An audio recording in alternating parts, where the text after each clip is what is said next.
ప్రార్థన చేసుకుందాం. కృపగల మా తండ్రి, మనందరం ప్రేమించి, ముఖ్యంగా ప్రభు మెలోడీ బటన్ ప్రేమించి గృహం ఇచ్చినందుకు మనం తెలుసుకుంటున్నాం ప్రభు. మరి వారి గృహంలో జీవిస్తుండగా కృపయు శాంతి సమాధానం వారితో ఉంటూ మీకు మంచి దీవెనలో గృహంపై ఉంటూ ప్రభు. మరి డాని జస్లిన్ ఉంటుండగా ప్రభు మీ కృపతో ఉంటూ సాక్షిగా ఉంటూ ప్రభు మీకు దీవెనకరంగా ఉండకపోతే మనందరినీ ఆశ్రయించిన విధానం కొరకు మనం పుట్టినందుకు లక్ష్యం దయచేసేందుకు మనం తెలుసుకుంటున్నాం ప్రభు. మరి కబడిన వాక్య కొరకు మనం చెల్లిస్తున్నాం. నువ్వు ఈ గృహంలో ఉండి ప్రభు ఈ గృహంలో ప్రతిరోజు కాపాడుతూ దీవిస్తూ ఎవరు చూస్తున్నారో మరి ఎవరికి పోతున్నారో ప్రభు వారికి కూడా సాక్షిగా ఉంటాడు.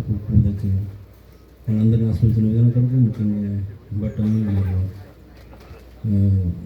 మీరు దీవించిన విధానం కొరకు మనం చూపిస్తూ మళ్ళీ వేసుకొని కొంచెం తండ్రి.